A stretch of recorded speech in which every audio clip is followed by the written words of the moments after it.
হেঁটে হেঁটে বাসা খোঁজা যে কত বড় কষ্টকর, যারা খোঁজে তারাই জানে। আসলে এটা একটা বিরক্তিকর কাজ আর খুবই কষ্টকর।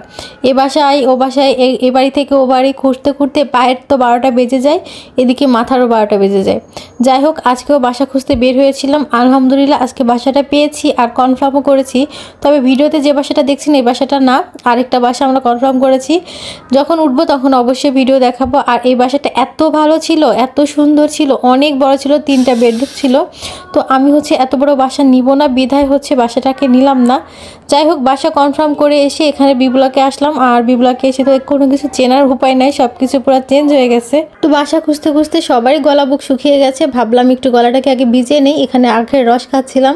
তো আখের রসটা এত মিষ্টি ছিল, শেষ সময় এসেও আখ যে এত মিষ্টি পাওয়া যায় সেটা ভাবতেও ভালো লাগছে। আর বিবলাকে কোনো কিছু তো একদমই চেনার মতো অবস্থাতে নাই। আমরা এসে প্রথম দিন তো কিছুই চিনতে পারছিলাম না, যেহেতু রাতে বেড়ে এসেছিলাম। পরের দিন সকালে সব কিছু দেখে চিনতে পারি।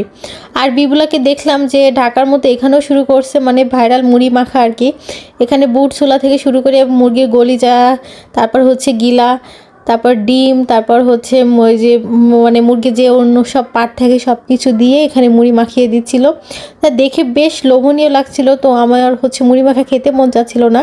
আমি এখানে অর্ডার করেছিলাম বুট মাখা, আর বুট মাখাটা আসলেই অনেক টেস্টি ছিল। তো বিবলাকের ভাবির আপনাদের কি খাওয়া হয়েছে এই দোকানে ভাইরাল মুড়ি মাখা?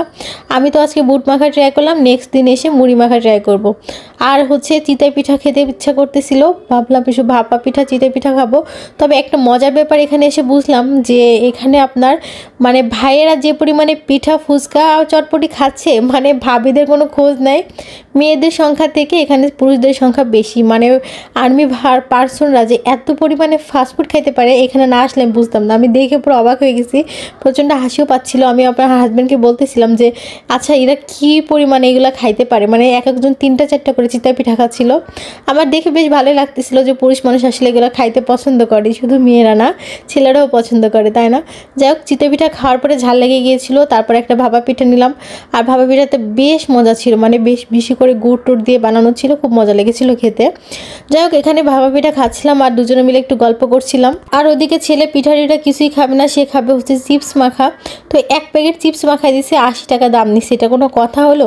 যদিও এর ভিতরে মেয়োনিজ দিয়েছিল, সসেস দিয়েছিল, বেশ অনেকটা পরিমাণ ছিল। আর এটা খেতে কিন্তু বেশ ভালোই লেগেছে, আমিও একটু খাচ্ছিলাম ওর সাথে। যাই হোক, আর খাওয়ার কোনো মতো জায়গা নাই, নেক্সট দিন এসে যেগুলো খাই নাই সেগুলো খাবো। যাই হোক, আজকে লাস্ট একটা কদবেল কিনলাম, কদবেল কিনে নিয়ে আর চিপস মাখা খাইতে খাইতে বাড়ির দিকে চলে যাব।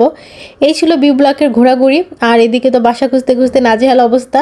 সব কিছু মিলিয়ে ভালোই কাটলো আজকে।